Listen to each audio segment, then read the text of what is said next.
Good to have you with us. Good morning. Hello, I'm Jason DeRusha. It's Wednesday. Welcome to CBS News Minnesota Morning Update. Nice to have you with us. A little breaking news I want to give you right off the bat. U.S. Soccer reached a labor deal that's going to pay the women and the men the same. So this has been a big lawsuit where the women were getting just a straight up raw deal, even though they were the ones having more success in World Cup and international competition. But the U.S. Soccer Federation, just this morning, the Associated Press reporting that. So good news, equal pay as it should be, and they worked it out. So that's good stuff. Okay, let's show you your forecast because it is, oh, my computer reset. Look at this. Can you punch up the computer so people can see what it looks like? Yeah, that's not great. That's not great. Yeah, I could try to fix it, but that's good. Hey, I like that. Addie directing this thing, nice work. Thank you, Addie. Let me walk away. I don't know what's happening here. This is our little router. Sometimes has a moment. And so it's having a moment right now. Good thing this happened just in our fun time little online streaming newscast, right? What's the forecast for today? Mediocre. It's going to be mediocre. It's a little cloudy. It'll be warmish, mid-70s if I remember correctly from Riley. Tomorrow's the next weather alert day. We're watching for the chance for storms. And then the bottom falls out as it's going to be cold. Saturday, 50. Sunday, 55. Bleh. That's what I have to say about that. Shakopee, good morning to you. At least the lawns are looking green. A little bit of rain. If you're looking to plant some grass seed, you might want to wait till Friday so it doesn't all wash away in the storms on Thursday. But today, this afternoon, be on the lookout for some rain perhaps, but otherwise a relatively uneventful day. Okay. Computer's still booting up. This is amazing. Okay, let's talk about this story that was in the Star Tribune that we thought was a lot of fun. They asked DJs and singers about the best and worst wedding songs, like Whitney Houston's I Will Always Love You. You're like, don't you always hear that at a wedding? That sounds great when you sing the chorus. And I, you know, and everyone sings. But if you listen to the lyrics, the song is actually about a breakup. Maybe not ideal for the wedding. Local DJs pick for good songs during a ceremony. Louis Armstrong's La Vie en Rose.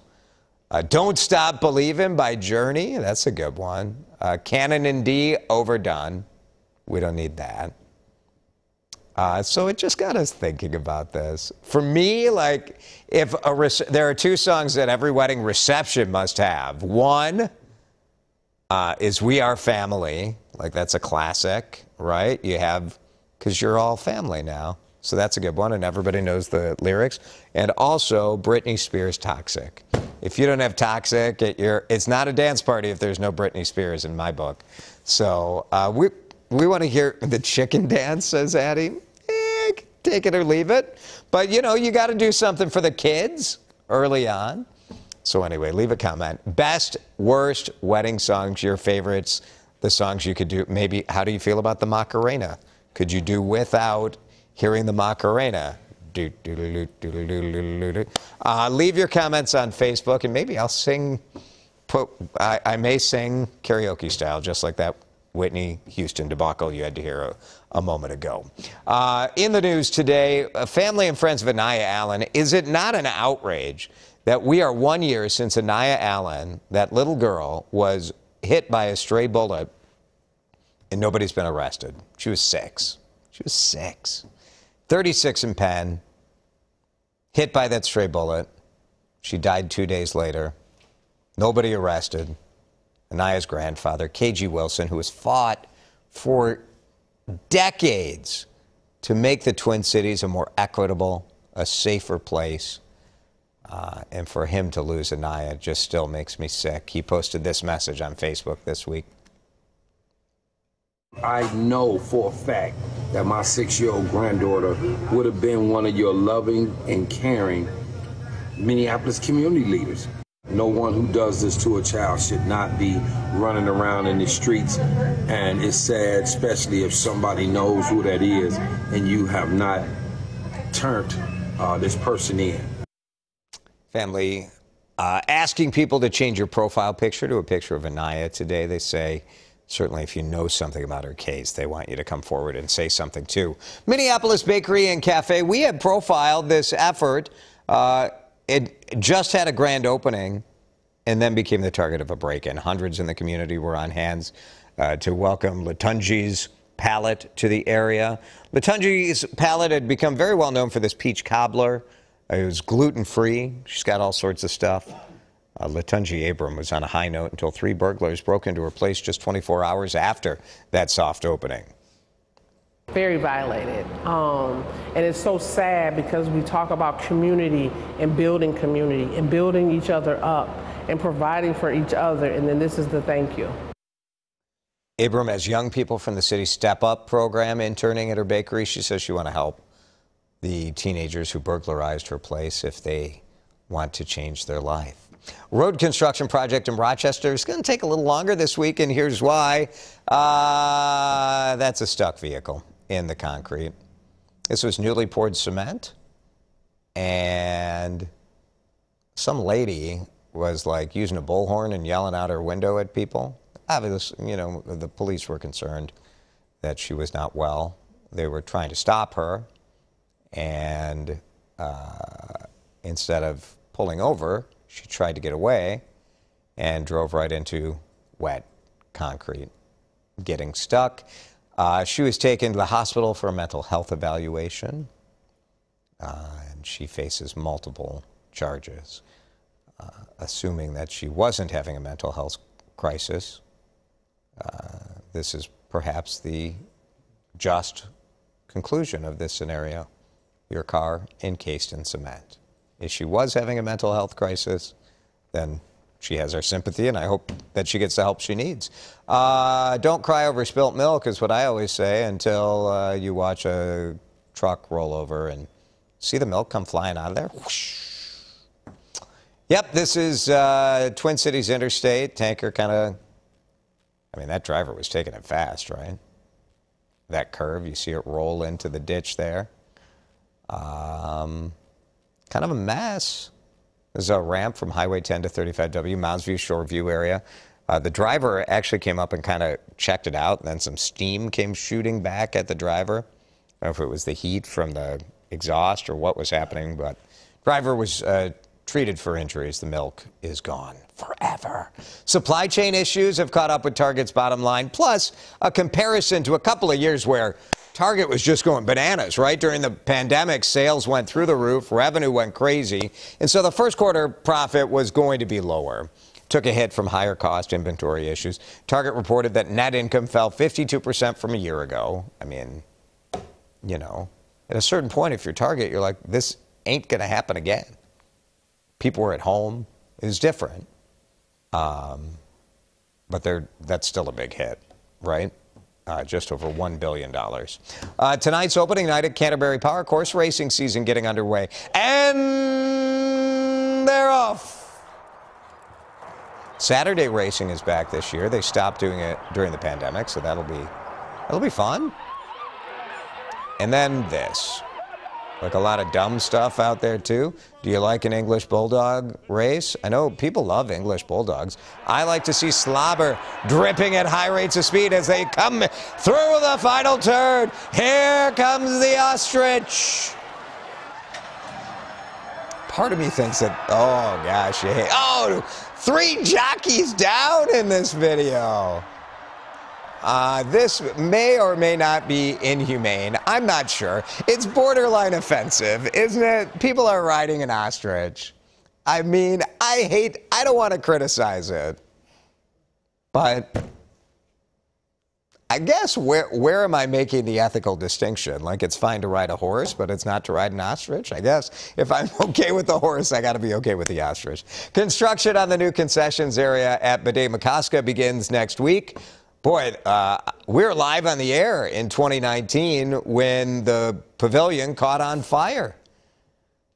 The Parks Board says the new project you know, then they tore down the building. Of course, the whole thing was, turns out like it was a couple of people who like threw something. They were kind of messing around with fire, and then they put it in a trash can, and it set the whole thing on fire. Beautiful historic building gone. This should be nice, though.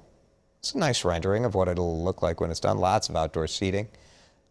New restrooms out there will be good. More accessible, handicapped accessible, all that sort of stuff. Boat launch is going to be closed for the summer starting June 6th because of the construction. They hope they'll have this new thing back open next summer. First of its kind conference begins in Minneapolis tomorrow. And we first told you about VCon a couple of months ago here on WCCO as I spoke with Gary V. Gary V is everywhere. He's a motivator. He's a visionary. He's beloved, he's hated, but I think he's more beloved. I don't know.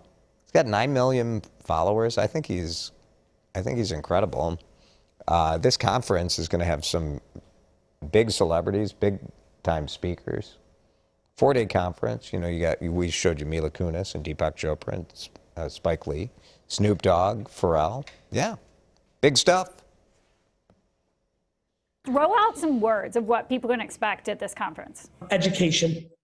Everyone who's going to leave VCon is going to know about the Web3 blockchain crypto world much better than their contemporaries. So why is this happening in Minneapolis? I asked Gary V that, and he told Susan Elizabeth the same thing. He's got some local connections. He owns the Minnesota Rocker esports team. He's friends with the owners of the Vikings. But it's probably more Maha who got this to happen. She's a Minnesota native, played a big role in bringing this event to her home state. So you can learn more about her, because she's pretty awesome. And the conference in a story online. Lots of NFT talk going to be happening over the next couple days here in the Twin Cities. Let's get back to your thoughts on wedding songs, best and worst wedding songs. Anything by Ed Sheeran. He has great slow love songs. Yeah, that's good, Annette. Thank you. The best, Paul Stuckey, The Wedding Song. Pam Williams. I don't know that song. Do you know that, Chris? No? All right. I'll look it up when we're done here. Thanks, Pam. Here's Diana. I Swear by little JMM. That's the cover of, was it NSYNC who did I Swear? Boyz II Men. I'm sorry, NSYNC. That's insulting. I'm going to cancel other end of the 90s. And I swear. Yeah, that's a good one. Thank you, Diana. Proud Mary, Celebration, Overdone. Yeah, those two are both overdone. Celebrate good times, come on. Let's celebrate. Yeah, nope. Been there, done that. Thanks, Mary. Same Celebration in the pro side. You're right, Sheila. Celebration's a great song. I don't know, I could play this on both sides all day long. Good stuff. Thanks, Sheila. Chris stacking those up back to back. Here's Claire. Best First Dance, Into the Mystic by Van Morrison. Nice. Chris, do you have a favorite wedding song that you like to hear? I just put him on the spot for this. Kind of mean. We both were exchanging kind of Britney Spears fandom. Oh, you said that you have, in your first song, you said would be Lover by Taylor Swift. Yeah, there has to be Taylor. I mean, Trouble. Oh, Addie says Party in the USA by Miley. Agree. What about Call Me Maybe? What about, is that in that pantheon now? Gets people dancing. That's what you want. If you go to a wedding and everyone's dancing, it's the best. It's the best. All right. Thanks for watching.